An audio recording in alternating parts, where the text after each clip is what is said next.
Assalamualaikum warahmatullahi wabarakatuh. Waalaikumsalam warahmatullahi wabarakatuh. Terima kasih sudah hadir kembali Pak Nyadi dan teman-teman yang lain.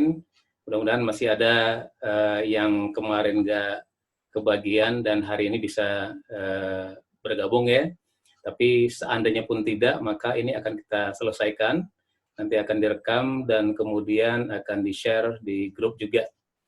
Baik Pak Nyadi dan teman-teman sekalian, kita mulai. Judulnya adalah Speak with Positive Vibe. Jadi kondisi ini sebenarnya kita sudah lakukan sebelum-sebelumnya, tapi kemudian secara nasional ini guru kami Pak Jamil Azzaini ini berinisiasi supaya kami di Academy Trainer itu melakukan secara serentak pada tanggal 5 dan setidaknya 5 hari berikutnya Pak.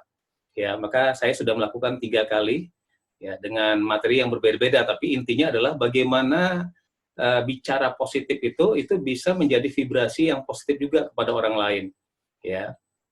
Nah, karena vibrasi positif ini akan menjalar sebagaimana menjalarnya gelombang elektromagnetik seperti radio, maka kemudian kita lakukan melalui kompetensi yang kita punya, yaitu adalah speak atau bicara, karena kami adalah trainer.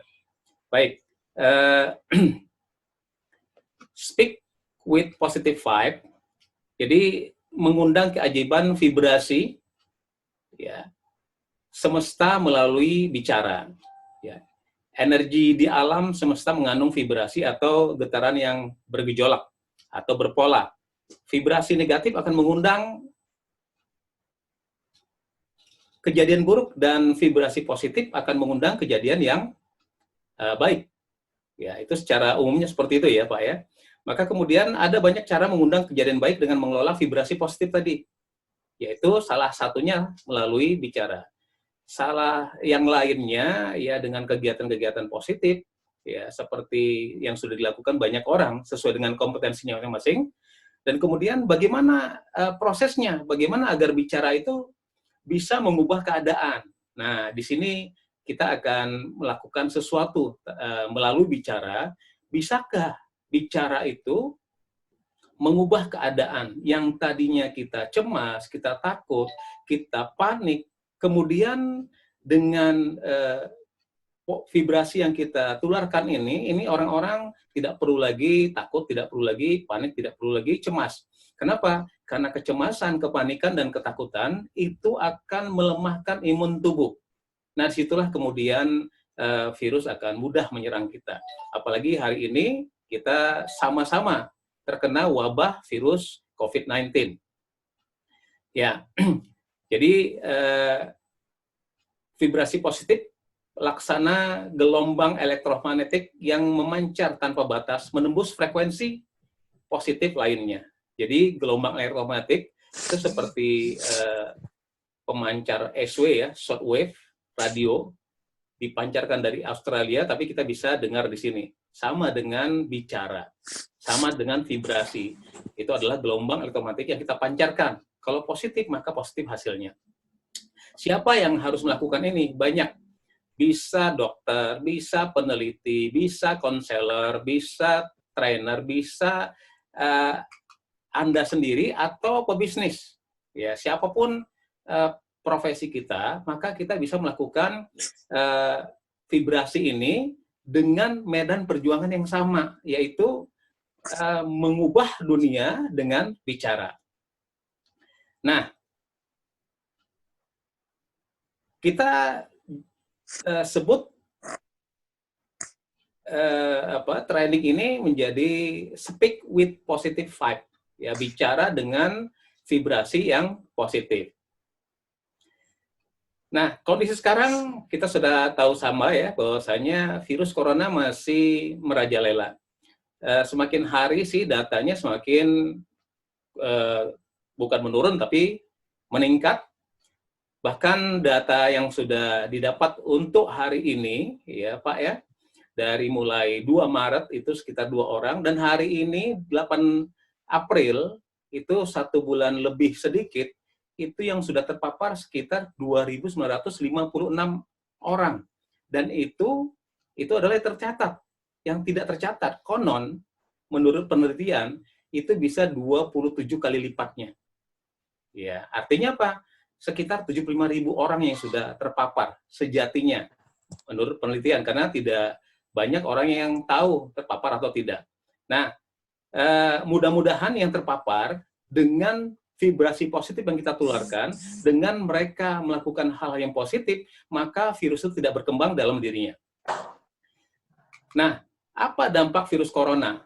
Salah satunya yang sudah terjadi, Pak ya, Bapak Ibu, adalah perekonomian melemah. Ya, kita sudah terjun bebas ini perekonomian kita. Kemudian tidak bisa beraktivitas seperti biasa. Yang lainnya adalah ketakutan, kepanikan menyebar dan membuat mudah orang lemah. Nah, di sini kita akan fokus. Kenapa? Ketakutan dan kepanikan ini akan membuat imun tubuh itu akan turun. Kalau sudah turun, maka si virus itu akan mudah menyerang. Kenapa? Karena virus itu menyerang manusia ketika imun tubuhnya itu melemah. Nah, banyak orang yang meninggal gara-gara panik. Ya, bukan karena penyakit, tapi gara-gara panik. Ya, bahkan ada sebuah anekdot ini, sufi. Jadi seorang sufi bertemu dengan virus corona ya. Kita anggap corona ini anekdot ya, tidak selalu benar, tapi kemudian kita bisa analogikan. Seorang sufi itu ketemu sama virus dan virus bilang, "Wahai sufi, sejatinya kalau orang-orang seperti Anda itu tidak keluar rumah, tidak berhubungan dengan orang lain, tidak ketemu, tidak bersilaturahim, maka penyakit yang saya tularkan ini itu akan melemah, akan sedikit." Nah, setelah seminggu kemudian, kemudian Sufi dan Corona ini datang. Dengan apa? Dengan data ternyata yang terkena virus itu lebih dari 100.000 orang. Akhirnya Sufi mengatakan kepada si Corona, "Wahai Corona, rasanya sih kami sudah banyak yang tidak berhubungan satu sama lain secara fisik. Tapi kenapa kok jumlah yang terkena virus kamu itu banyak sekali?" "Oh, sebenarnya saya juga tidak menyebabkan mereka mati." "Terus apa dong?" "Ya, karena mereka panik." Ternyata kepanikan itu yang membuat virus itu mematikan. Ya. Nah, ayo teman-teman semua, mari kita mengatasi dengan dengan menyebarkan vibrasi positif ya kepada siapapun sekeliling kita, dengan meningkatkan getaran. Satu-satunya cara efektif untuk mencapai kehidupan yang benar-benar ingin kita jalani. Ya, vibrasi positif. Kalau bisa dikatakan adalah positive thinking atau heart positif. Ya. Nah, apa itu vibrasi? Vibrasi adalah getaran atau arah positif atau negatif. Sementara mempengaruhi, semesta mendukung atau semestakum. Ya, jadi vibrasi ternyata bisa positif, bisa negatif. Nah, pertanyaannya, apakah kita akan menularkan vibrasi yang positif atau negatif? Ya, seandainya sekarang ini kita lihat di media sosial atau apapun, ya di internet, itu terlalu banyak memang orang yang menyebarkan hal-hal negatif. Ya, mudah-mudahan sih kita bukan bagian dari itu. Kenapa? Karena setiap kali hal negatif yang kita sebarkan, itu akan menularkan vibrasi yang negatif juga pada orang lain. Orang lain akan panik, akan cemas, akan marah, dan itu yang menyebabkan imun tubuh manusia itu akan turun. Nah, apa dampaknya menyebarkan vibrasi positif? Ya, jadi vibrasi positif meningkatkan daya tahan tubuh atau fisik. Bakteri baik akan aktif, dan regenerasi sel antibodi akan semakin meningkat. Jadi di dalam diri kita ini ada bakteri aktif atau yang baik, ada juga yang bakteri yang jelek. Dengan vibrasi positif, maka bakteri-bakteri aktif itu akan semakin meninggi, sehingga dia bisa mengalahkan bakteri-bakteri yang negatif. Nah, bagaimana cara meningkatkan vibrasi positif? Ini yang paling penting. Caranya gimana? Ada 3 hal setidaknya yang kami akan sampaikan di sini. Yang pertama adalah mulailah dari pikiran dan kolbu yang jernih. Jadi pikiran dan kolbu yang jernih. Ya. Kemudian yang kedua adalah tingkatkan ibadah kapanpun. Kemudian yang ketiga adalah tularkan vibrasi di lingkungan kita masing-masing. Nah, saya akan bahas satu persatu apa yang dinamakan dengan meningkatkan vibrasi yang positif. Ya. Hati-hati dengan permainan kolbu dan pikiran. Jadi, yang dimaksud dengan permainan pikiran dan kolbu adalah ketika apapun yang kita tulis dari hasil pikiran kita ke sosial media atau dari mulut kita, maka itu akan berpengaruh pada orang lain. Kalau positif yang kita keluarkan, maka akan positiflah yang akan terjadi. Sebaliknya, kalau negatif akan menjadi negatif. Maka kita harus hati-hati dengan permainan pikiran dan kolbu. Begitu banyak orang yang ribut gara-gara pikirannya melakukan vibrasi yang negatif. Ya. Pikiran negatif, kolbu yang kotor, bisa menurunkan imunitas dan berakibat mudah diserang virus. Ini adalah penelitian para dokter ya, baik itu dokter kanker atau dokter virus ini. Ya, jadi imun tubuh itu menyebabkan virus mudah menyerang, dan imun tubuh itu kebanyakan disebabkan oleh pikiran yang negatif atau hati yang negatif. Kemudian apa yang mesti kita lakukan di kondisi seperti ini? Kurangilah mengakses informasi negatif. Ya. Informasi negatif kita kurangi supaya apa? Supaya kita tidak terpengaruh dengan informasi-informasi yang sebetulnya kita nggak butuhkan itu. Kenapa? Itu akan mempengaruhi imun kita, dan yang akan merasakan kerugian adalah kita sendiri, ya, bukan orang lain. Nah, bagaimana caranya? Cobalah tenang. Ya, memang tenang ini nggak mudah ya, tapi nanti saya akan coba, kalau kemarin Pak Nyadi atau teman sudah ikut terapinya ya? Pak Nyadi sudah ya? Ya, oke, nanti bisa dicobain terus. Itu salah satu cara kita untuk tenang. Tenang, salah satu caranya lagi yang lain adalah tenang itu coba deh akses hal-hal yang menyenangkan. Maksudnya yang menyenangkan ini bukan dalam bentuk humor, tapi kemudian yang membuat kita itu tenang. Tidak ada rasa marah yang muncul, kepanikan yang muncul, dan lain-lain. Nah, kemudian yang kedua, sejatinya apapun yang terjadi, ini sudah menjadi kehendak Allah, betul ya? Jadi, kalau ini sudah menjadi kehendak Allah, maka kita terimalah. Tanpa harus menyalahkan siapapun. Dari manapun datangnya virus ini, kita terima. Kenapa? Ini adalah fakta yang kita alami saat ini. Ya, mau itu baik atau tidak, kita sedang mengalaminya. Maka kemudian yang ketiganya adalah coba kita ambil hikmah dan pelajaran dari yang terjadi hari ini. Ya, walaupun wabah ini pernah terjadi sebelumnya ya. Salah satu yang pernah terjadi adalah di zaman Umar bin Khattab, yaitu wabah taun di Syam. Ketika itu kemudian Umar tidak jadi masuk ke Syam karena ada hadis yang mengatakan bahwasanya apabila di dalam satu negeri itu terjangkit wabah, maka orang yang ada di luar negeri itu tidak boleh masuk, dan orang yang ada di negeri itu nggak boleh keluar. Nah, itu kalau kita bahasanya adalah lockdown. Ya, tapi apapun, yang paling penting kalau di lockdown juga, tapi kita panik, maka akan percuma juga. Kenapa? Karena virus akan tetap menyerang. Ya, ambil hikmah. Apa hikmahnya? Ya, ini saya baru dapat gambar, foto ya. Ternyata baru-baru terjadi ini foto Himalaya itu bisa terlihat jelas dari jauh. Ya. Berita yang lain adalah ozon itu mulai merapat. Langit mulai terlihat biru. Apa artinya? Artinya ternyata bumi kita ini sedang regenerasi melalui virus. Karena tidak banyak orang yang beraktivitas, pabrik-pabrik tutup, kendaraan berhenti, maka kemudian bumi kita ini menjadi segar. Ya, itu hikmah salah satunya ya. Hikmah yang lain apa? Hikmah yang lain ya kita lebih dekat dengan keluarga.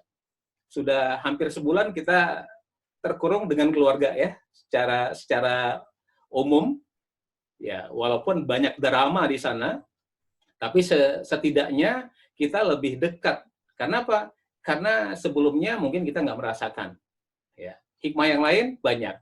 Nah, untuk hikmah-hikmah ini, nah nanti bisa Bapak Ibu coba, kita akan lakukan nanti ada simulasi ya. Jadi di sini Bapak Ibu, kita anggap bahwasanya kejadian wabah ini akan menyebabkan banyak pintu-pintu kita yang tertutup. Ya. Baik itu pintu rezekinya tertutup, pintu kebebasannya tertutup, pintu silaturahimnya tertutup, pintu-pintu yang lain juga banyak tertutup. Ya. Tetapi setiap kali ada pintu yang tertutup, maka ada peluang pintu terbuka. Itu yang namanya hikmah. Nah, jadi Bapak Ibu Bapak Ibu bisa tahu ya, di Zoom ini ada yang namanya message ya. Pak Yadi dan teman-teman, ada message di Zoom ya. Coba tolong beberapa menit ya, tuliskan pintu-pintu apa yang tertutup akibat COVID-19 ini yang Bapak dan Ibu rasakan. Ya, kemudian pembelajaran apa yang Bapak Ibu dapat ketika pintu itu tertutup. Yang kedua, pintu apa yang terbuka akibat COVID-19. Oh ya, misalnya contoh, oh ya gara-gara ini ibadah saya jadi lebih bagus nih, lebih tepat waktu, lebih lama, ya, doanya lebih khusyuk misalnya, contoh gitu ya. Dan pembelajaran apa yang terbuka, ya, ketika pintu-pintu itu ada peluang untuk terbuka. Ya, saya tunggu Pak ya, Bapak Ibu bisa di Zoom-nya di kolom chat itu di bagian bawah itu tolong tuliskan pintu-pintu apa yang Bapak Ibu rasakan tertutup pada saat ini. Ya, silakan. Saya tunggu beberapa menit.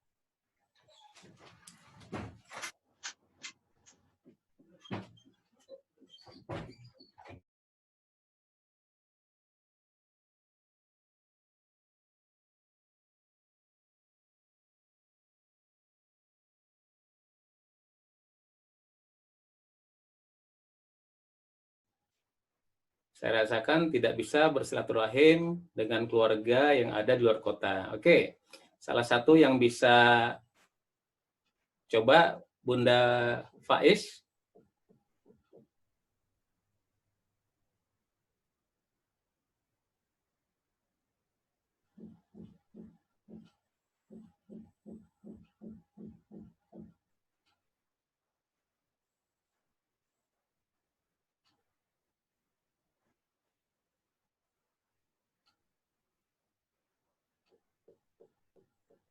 Oke, Bunda Faiz bisa coba dibacakan atau disampaikan di sini, Bunda?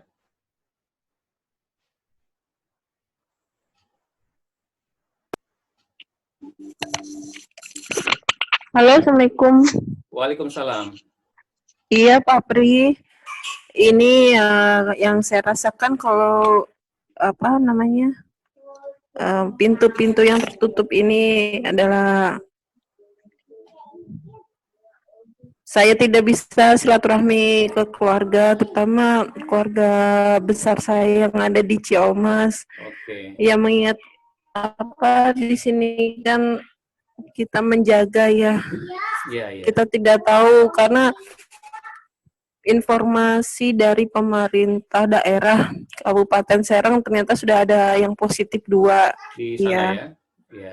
Itu yang saya rasakan. Terus betul anak-anak juga mungkin lama bosen libur panjang, jadi banyak lagi, ayo bunda kita liburan, kapan kita main lompat-lompat, ayo kapan kita ke pantai, kita tidak bisa lakukan itu. Iya.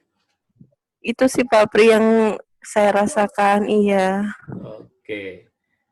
Oke, mungkin nggak usah semua, itu salah satu sudah bisa. Tapi pintu terbukanya apa, Bun? Kalau pintu terbukanya, alhamdulillah Pak Pri banyak juga. Salah satunya belajar merawat binatang seperti kucing, terus belajar bersama, ngaji bersama, bisa sholat berjamaah duha, subuh, duhur. Yang biasanya kan kalau faiz sekolah nggak bisa gitu. Ya. Iya. Jadi cuma betul kata Pak Pri banyak dramanya. ya, drama. Iya. Oke, jadi iya, memang betul. Sepakat ya Bapak Ibu ya, bahwasanya setiap kali ada pintu tertutup, maka Allah memberikan peluang untuk kita membuka pintu-pintu baru supaya terbuka. Betul ya? Setuju ya? Betul. Setuju Pak Pri. Ya, saya teruskan. Nah, tadi yang pertama itu adalah mulai dengan pikiran kolbu yang jernih. Yang kedua adalah tingkatkan ibadah. Ya, tingkatkan ibadah. Nah, ingatlah kamu kepadaku, niscaya aku akan ingat pula kepadamu. Ini Allah mengatakan di dalam surat Al-Baqarah ayat 152. Ya. Selain itu, Sabit Al-Banani berkata, saya tahu kapan Allah mengingatku. Orang-orang pun merasa khawatir dengan ucapannya, sehingga mereka pun bertanya, bagaimana kamu mengetahuinya, wahai Sabit? Sabit menjawab, saat aku mengingat Allah maksudnya, maka dia mengingatku. Jadi, Allah itu kan nggak tidur ya. Artinya apa? Artinya kita harus makin dekat kepada Allah. Itu satu-satunya cara untuk apa? Kalau kita dekat sama Allah, maka kemudian Allah akan mudah menyayangi kita. Allah akan mudah untuk melindungi kita. Kenapa? Nggak akan mungkin orang yang disayangi atau dicintai Allah kemudian akan disengsarakan. Nggak akan mungkin. Nah, kemudian dari surat yang lain adalah yaitu orang-orang yang beriman dan kolbu mereka menjadi tentram dengan mengingat Allah. Ingatlah, hanya dengan mengingat Allah lah kolbu menjadi tentram. Mengingat Allah, kolbu menjadi tentram. Ini berlaku juga untuk manusia, bahkan untuk selain manusia. Ya, selain manusia.